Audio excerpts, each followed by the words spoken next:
오늘 1월 12일 화요일 새벽 아침입니다. 마태복음 우리가 1장 1절부터 17절까지 함께 봉독하도록 하겠습니다. 여러분들 가지고 계신 생명의 삶 그 앞부분에 보면 항상 새로운 본문이 시작이 될 때 한눈으로 보는 성경이라고 정리가 되어 있습니다. 여러분들 이것들을 적극적으로 또 적절하게 잘 활용해 주시면 좋겠습니다. 특별히 마태복음 신약성경의 가장 첫 번째 책인데 이 마태복음, 마가복음, 누가복음, 요한복음 이 세 개 또 요한복음까지 4개 이 복음서에 대한 우리가 관찰과 묵상은 매우 유익이 됩니다. 왜냐하면 복음서는 예수님에 관하여 또 예수님의 그 복음에 관하여 이렇게 전달하는데 관점이 조금씩 다르죠. 그것들을 우리가 하심 때 이야기를 했습니다만 마태복음은 유대인들을 대상으로 쓰긴 한 겁니다. 어제 자료 보내드렸듯이 유대인들을 대상으로 작성이 되었고 또 유대인들의 코드가 맞는 부분이 분명히 있습니다. 그러나 유대인들에게 동조는 하지 않습니다. 그러니까 유대인들의 코드에 맞추지만 내용을 가만히 살펴보면 반유대적인 내용들이 있죠. 목적은 분명합니다. 그래서 우리가 그런 관점에서 마태복음을 우리가 함께 오늘부터 묵상하도록 하겠습니다. 여러분들 헬라어 성경을 찾아서 보면 첫 번째 단어가 비블로스 게네시스라는 단어로 시작이 됩니다. 게네세오스라고 되어 있죠. 원형은 게네시스. 창세기가 제네시스잖아요. 이게 똑같습니다. 비블로스 게네세오스라고 시작이 되고요. 그 뜻은 뭘까요? 비블로스라는 것은 이 책이라는 겁니다. 비블로스 책이고 게네세오스라는 것들은 족보 이런 느낌이에요. 그러니까 마태복음 딱 처음 시작할 때 어떠한 선언을 하고 들어가는 겁니까? 이거 족보책이다라는 거예요. 자, 족보책인데 누구에 관한? 예수 그리스도라는 말이 들어옵니다. 비블리오 게네세오스, 예수 그리스도. 예수 그리스도에 관한 족보책인데 그 다음에 바로 나오는 게 뭐냐면 한국어 성경은 아브람과 다윗이지만 그 다음에 나오는 단어가 다비드입니다. 다비드. 그 지금 유대인들을 향하여 유대인들을 염두에 두고 작성된 마태복음이죠. 유대인들에게는 정말 자다가도 눈이 뜨여지는 인물이 있습니다. 그게 바로 다윗 왕이에요. 그들에게 있어서 다윗 왕은 하나님급은 아니지만 그들에게 있어서는 놓지 못하는 그들이 정말 꿈꾸고 있는 그 다윗의 왕권이 회복되기를 원하고 있는 그들이 역사 속에 지울 수 없는 가장 중요한 인물입니다. 자, 다윗 왕의 자손이라는 거예요. 그러니까 이들에게는 관심이 확 쏠릴 수밖에 없습니다. 그러니까 이 저자 마태는 유대인들의 관심이 어디 있는지를 알고 있어요. 예수에 대해서 부정하고 또 예수를 제대로 알지 못했대 이 예수의 근원이 어디로부터 왔는지를 마태는 처음에 아주 소상하게 밝히고 있습니다. 눈이 번쩍 뜨인다는 거예요. 이것이 족보책인데 누구와 관련된? 이 다윗과 관련된. 그리고 다윗의 그 자취를 따라가다 보면 결국 다윗의 왕, 그 로열 패밀리에서 누가 나섰다? 예수가 나섰다라는 거예요. 그러니까 다윗 왕은 실은 실패했습니다. 왜냐하면 다윗의 왕조는 영원할 것이라고 하나님께서 말씀하셨는데 그 왕조는 지금 바벨론 포로로 끌려가서 그 왕의 흔적은 찾아볼 수가 없는 거예요. 다윗의 왕조 때 최절정에 이르렀던 이 나라가 바벨론 포로에 의해서 최저점으로 떨어지게 되죠. 그리고 지금 마태는 무엇을 강조합니까? 다시금 이 완전 바닥으로 떨어졌던 다윗의 왕조가 누구를 통하여? 예수 그리스도를 통하여 최절정에 다시 이르게 돼. 그는 바로 누구다? 다윗의 왕조를 이을 다윗의 왕조는 실패했지만 진정한 우리의 왕이다라는 거예요. 자, 이래서 이 계보를 통하여 족보책을 통하여 예수 그리스도가 누구신지 지금 소상하게 밝히기 위함입니다.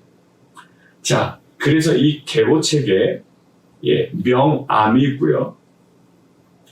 그리고 양과 음이 있습니다. 명은 뭘까요? 이 밝은 면은 이거예요. 예수 그리스도는 로열 패밀리다.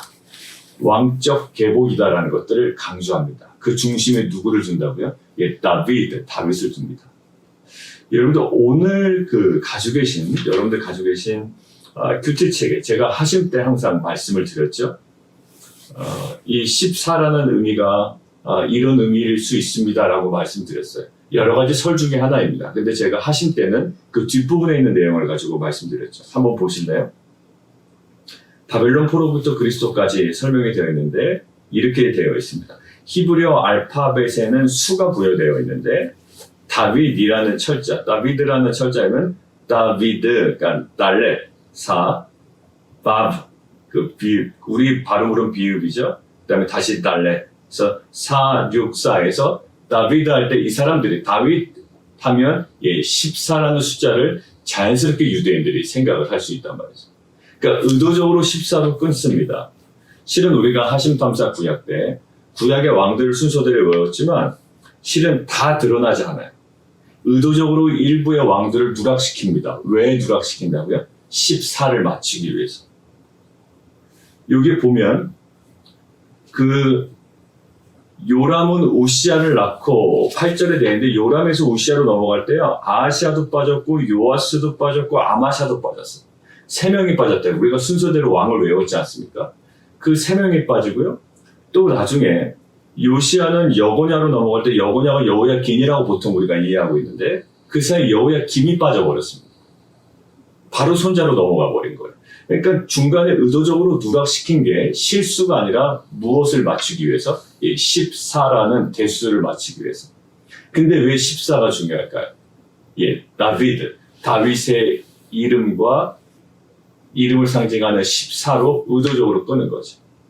그러니까 이것은 누구의 책이다? 다윗의 자손인 예수 그리스도의 족보책이다. 다윗을 강조하고 그리고 16절 다윗만 다윗 왕이라는 명칭을 쓰고 그리고 끊는 그 숫자도 14라는 다윗의 이름의 숫자로 끊습니다. 그것들로 구분하는 거예요. 그러니까 이 유대인들 향하여 이 다윗이라는 이름을 가지고 더욱더 집중할 수 있도록 그리고 이분은 정말로 노열 패밀리다. 왕적 계보다. 이것은 왕의 족보책이다라는 것들을 강조하고 있습니다. 이것이 뭘까요? 하나의 밝은 면이에요. 근데 단순히 이 족보가 밝은 면만을 강조하지는 않습니다. 동시에 어두운 면을 함께 밝히고 있는 거예요. 아브람과 다윗의 족보에 어두운 실상이 군데군데 숨어 있습니다. 왕의 족보에도 썩 자랑할 만한 것이 있지 않다라는 것을 드러내고 있는 거예요.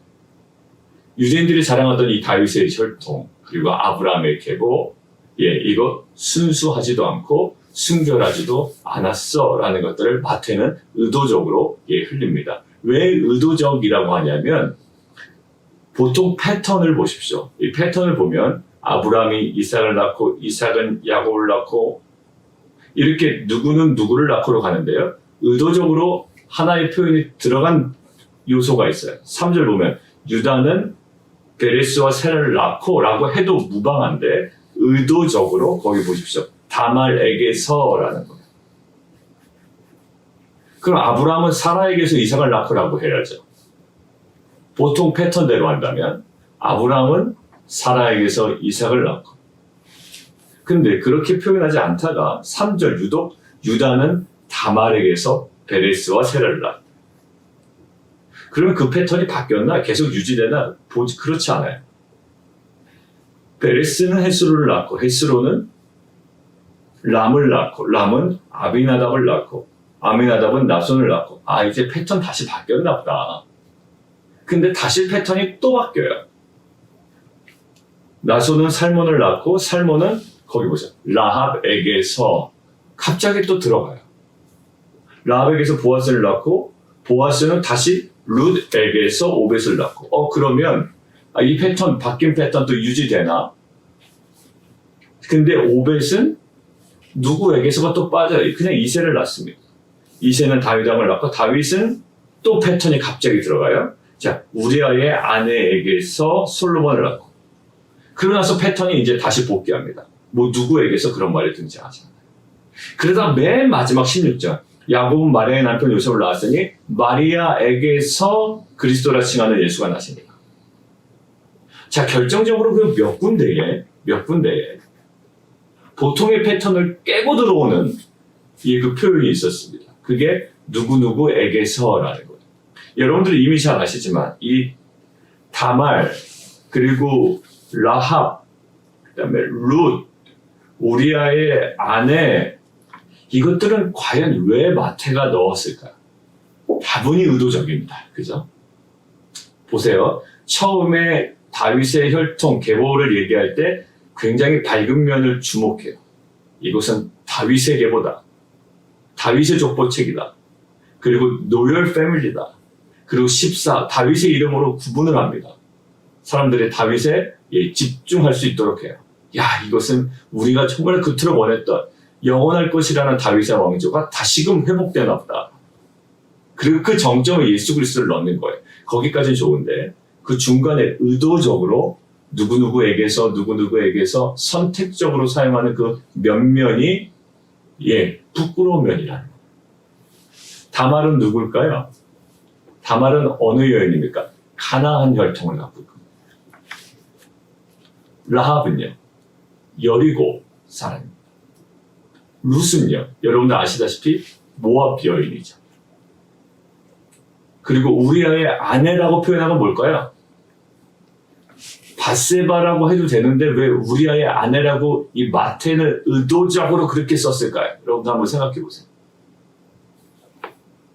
이름 번연이 있습니다. 구약 성경에 있는데 왜 굳이 우리아의 아내라고 썼을까요? 우리아를 부각하기 위함이죠. 결국 우리아는 어디 사람? 햇사람이거든요. 그러니까 아마 같은 햇사람이거나 햇사람이라는 강조, 히타이트 민족이죠. 햇사람이라는 것들을 강조하게 하면 그러고 나서 보니 다말, 라합, 룻, 우리아의 아내에게서 이런 표현을 의도적으로 넣은 이유가 있는 거예요. 뭐를 강조하기 위할까요? 니네가 그토록 원했던 다윗의 왕조, 아브라함과 다윗의 그 계보, 족보책에 누구도 들어있더라? 이방 여인도 들어있더라. 그러니까 이방 여인만 딱 찍어서 넣어버린 거예요. 아주 순수하고 순결하다고 생각하지만 실은 그렇지 않아 라는 것들을 마태는 강조하기 위함이에요.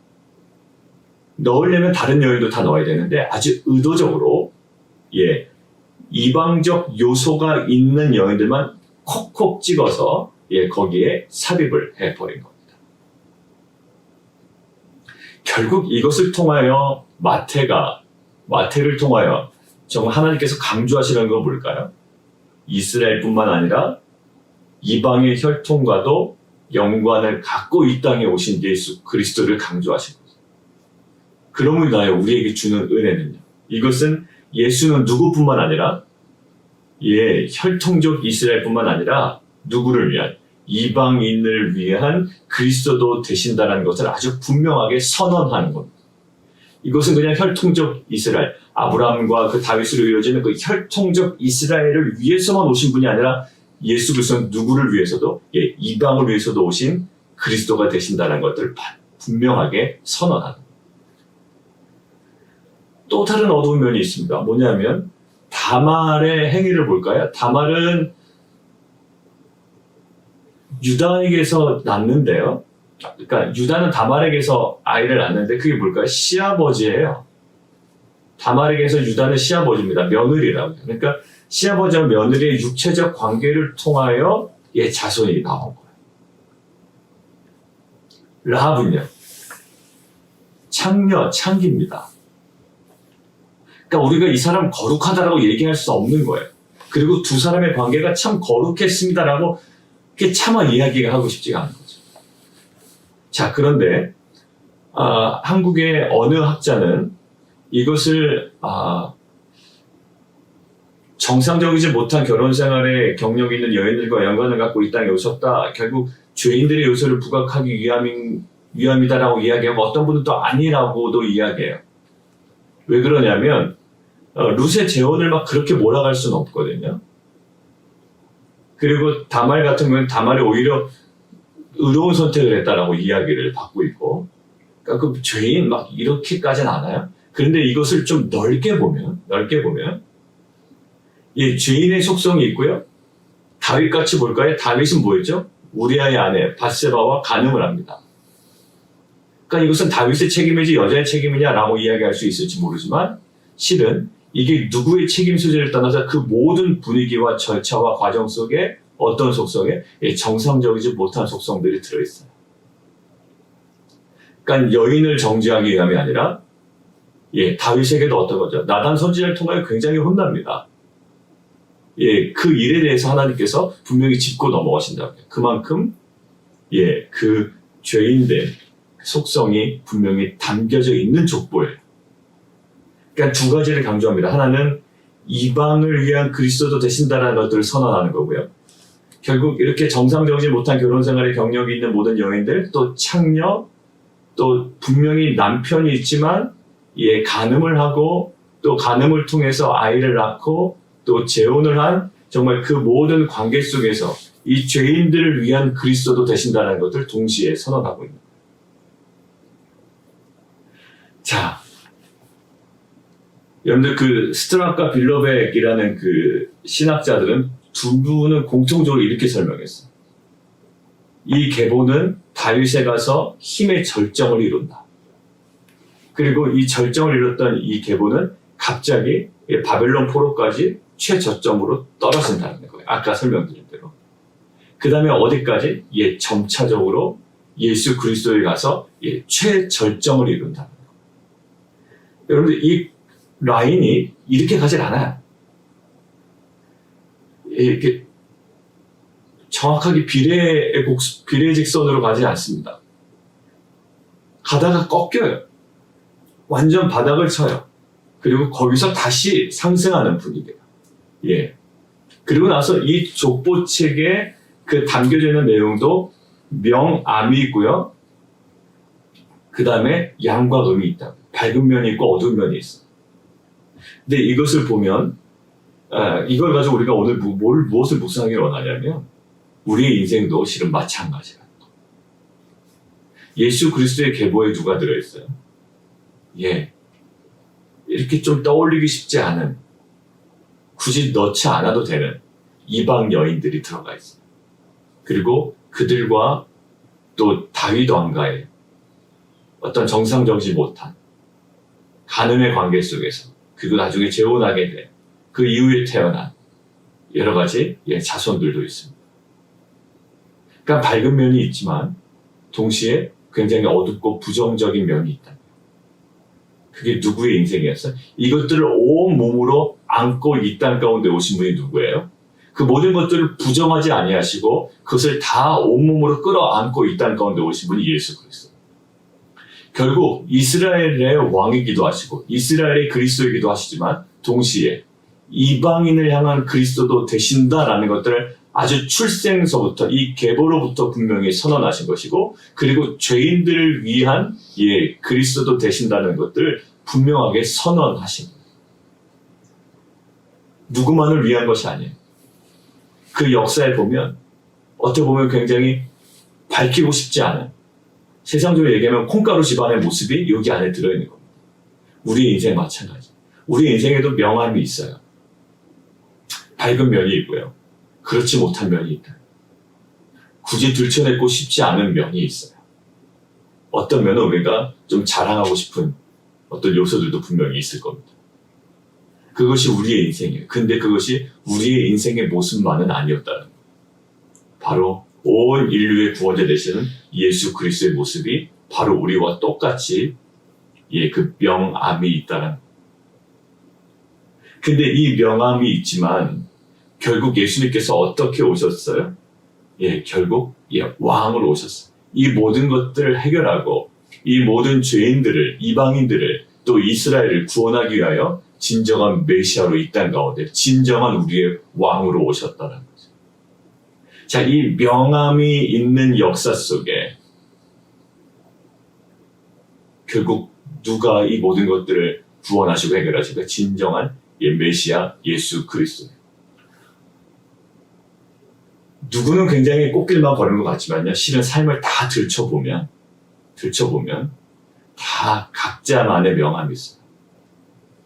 근데 그 모든 것들이 무엇으로만 해석되고 무엇으로만 그것이 우리 가운데 다시 회복이 되고 구원이 될까요? 바로 예수 그리스도로만 우리의 인생의 모든 명함이 초월하여 하나님의 그 구원과 은혜를 경험하는 인생으로 변화될 줄 믿습니다. 자, 그러고 나서 오늘 14대를 끊었잖아요. 그것이 다윗을 주목하기 위함도 있어요. 왜냐하면 아브라함부터 다윗까지 14대, 다윗의 이름은 14 뒤에 나오는 것처럼 그 다윗부터 바벨론 14, 그리고 바벨론부터 그리스도까지 14. 아까 뒤에 나온 설명, 그리고 제가 하심삼사 때 항상 말씀드렸던 그것이 첫 번째 설명이고요. 또 두 번째 제한 사항이 있습니다. 그게 뭐냐면 헤르만 리델보스라는 그 학자가 이렇게 얘기해요. 14라는 숫자, 우리가 666, 14, 이렇게 할 때 그 숫자에 관해서 우리가 상징적인 어떤 의미가 있지 않습니까? 이 14는 어떻게 조합이 됐을까요? 완전수 7이 있잖아요. 거기에 곱을 한 거예요. 완전수에 곱하기 2가 된 겁니다. 그래서 14가 나오는 거예요. 그러고 나서 그것이 몇 번 반복되죠? 14가 3번 반복됩니다. 3도 완전수예요. 그러니까 완전수 7을 정확하게 2번 곱해서 나온 숫자 14가 지금 3번 반복됩니다. 누구에까지? 예수에게까지 오는 시간에 3번이나 의도적으로 반복시키고 있어요. 자, 이것은 뭘까요? 이제는 준비의 시대가 끝나고 완성의 때가 확실하고도 완벽하게 도래했음을 알려주는 것이다 라고 이렇게 보는 학자들도 있습니다. 아까 첫 번째는 다윗을 주목시키기 위함이다 라고 이야기했지만 이쪽 다른 학자들은 여러 가지 설이 있어요. 그거 말고도. 근데 이것도 굉장히 신빙성이 있는 이름. 7, 완전 숫자에 곱하기 2예요. 그리고 그것들을 14를 3번 반복합니다. 이제는 뭐다? 다윗의 왕조의 불안정한 시대는 끝났어요. 다윗의 왕조의 그 정점이지만 최정점은 아니었거든요.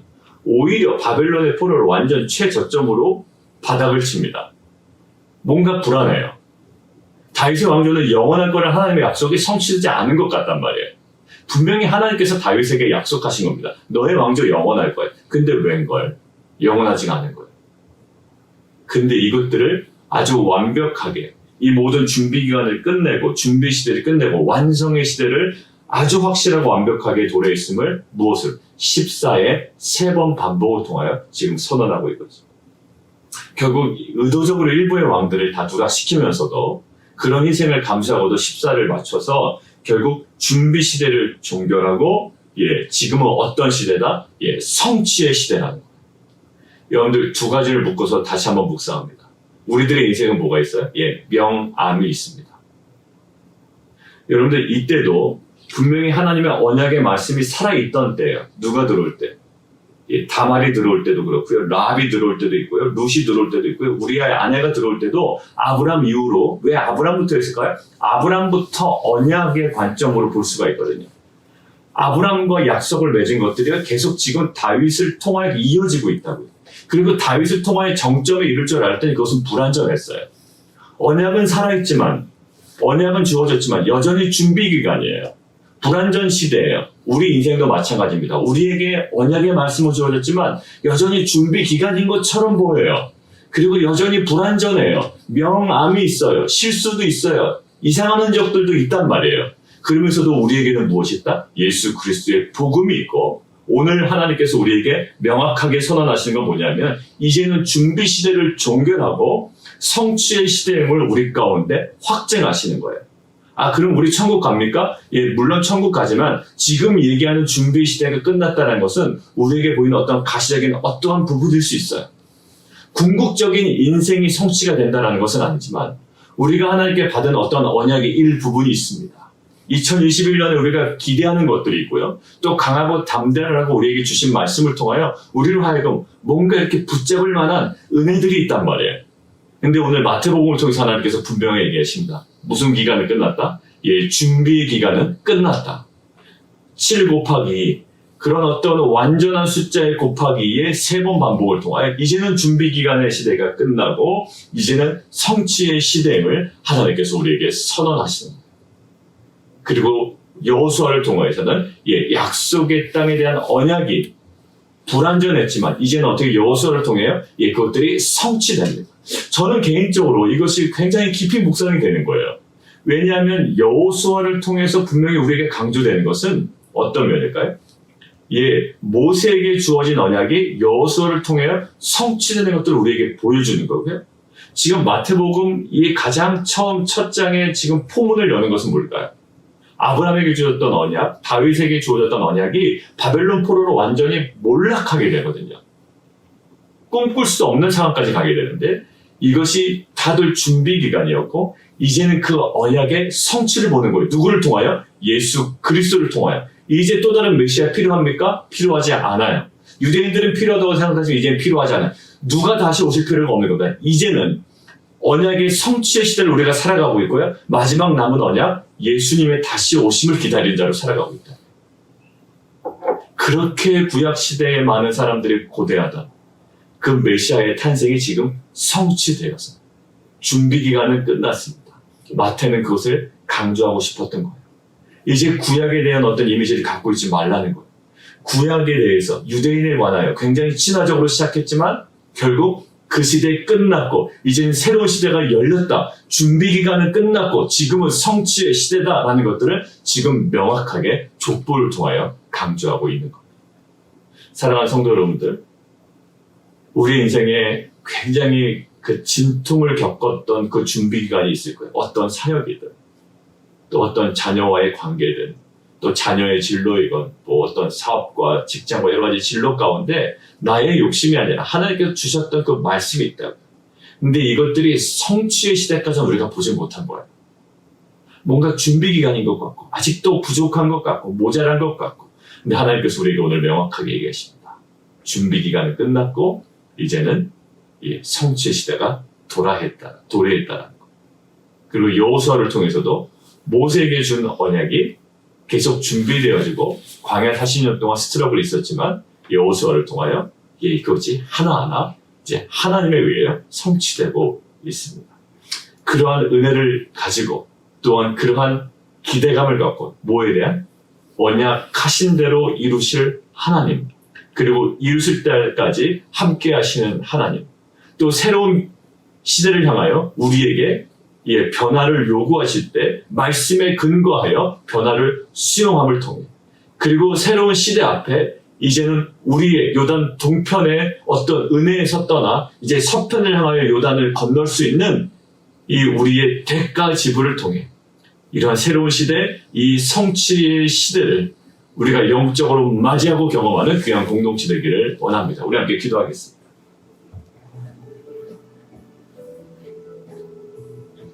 오늘 계보는요, 명암이 있어요. 밝은 면이 있고 어두운 면이 있습니다. 그것을 동시에 보여줍니다. 하나는 다윗의 왕의 계보라는 거예요. 로열 패밀리, 이것을 강조합니다. 동시에 이방적 요소가 있는 여인들만 콕콕 찍어서 집어넣었어요. 삽입했단 말입니다. 이것은 뭘까요? 이방적 요소와 이 죄인들의 그 요소를 정확하게 넣어요. 그러니까 결국 예수님은 혈통적 이스라엘뿐만 아니라 이방의 혈통과도 또 죄인들을 위한 이방인을 위한 그리스도 되신다라는 분명한 선언을 하고 계십니다. 우리 인생 마찬가지예요. 우리 인생에도요, 명암이 있어요. 다 좋을 수는 없거든요. 근데 그 어둠 때문에 굉장히 힘들어한다고요. 오늘 선언하시는 거예요. 다윗의 패밀리, 로열 패밀리도 그랬어요. 근데 그거에도 불구하고 그런 어떤 그 여러 가지 흔적들에도 불구하고 예수님은 오셨어요. 전혀 지장받지 않으셨어요. 우리의 명함에도 불구하고 결국 예수님은 우리 가운데 인생의 구원자로 임하시고요. 그 모든 그것이 준비기간처럼 보이고 아직까지 해결되지 않은 것처럼 보이고 그 어둠 때문에 우리가 힘들어하지만 결국 어떻게 하신다? 이제는 그 준비기간을 끝내고 우리의 불안정한 시기를 끝내고 이제는 무슨 시기다? 성취의 시기다라고 우리에게 말씀하여 주십니다. 이제 더욱더 기대감을 가지고 언약하신 대로 이루실 하나님 그리고 이루실 때까지 우리와 함께 하시는 하나님 새로운 시대 앞에 변화를 촉구하시고 이제는 우리에게 요단을 건너 대가지불을 원하시는 그 하나님의 그 부르심 앞에 우리가 소망을 갖고 당당하게 살아가는 귀한 공동체 되게 도와 주옵소서. 우리 함께 기도하며 나가도록 하겠습니다. 우리 함께 기도할까? 이정호 선교사님 오늘부터 이제 20차 항암이 시작되었습니다. 우리 회복을 위해서 좀 기도해 주시고요. 또 고 박상선 목사님 오늘 고별 예배가 메시아 장로교회에서 인터넷 온라인으로 진행이 됩니다. 유가족들과 순서 맡으신 분들만 가고요.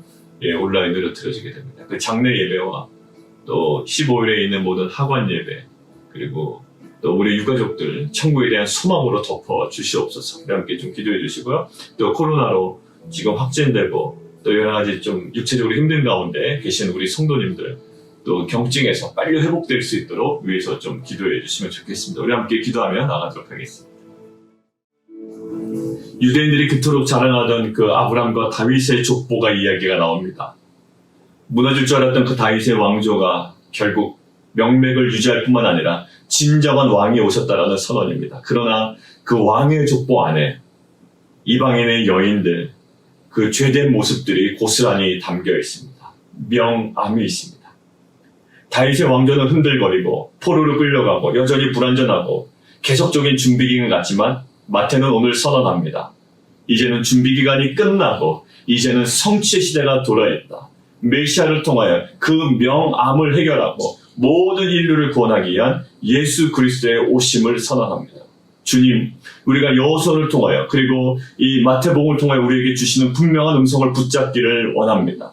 준비기간이 끝났고 이제는 모세의 언약기간이 끝났고 이제는 여호수아를 통한 언약의 성취, 이제는 예수 그리스도를 통한 언약의 성취, 여호수아, 예수와 예수, 이건 분명히 우리에게 말씀하시는 하나님의 음성이 있는 줄 믿습니다. 이제 성취의 시대를 살아가기 위하여 이제 우리가 하나님께서 요구하시는 변화를 수용하며 또 우리에게 감당하기를 원하시는 이 대가지불의 삶을 우리가 물러서지 않음을 통해 정말 하나님의 은혜로 성취되는 이 언약을 우리가 붙잡고 나아가는 귀한 공동체 되게 도와주시옵소서. 예수 그리스도 이름으로 감사하며 기도드리옵나이다. 아멘.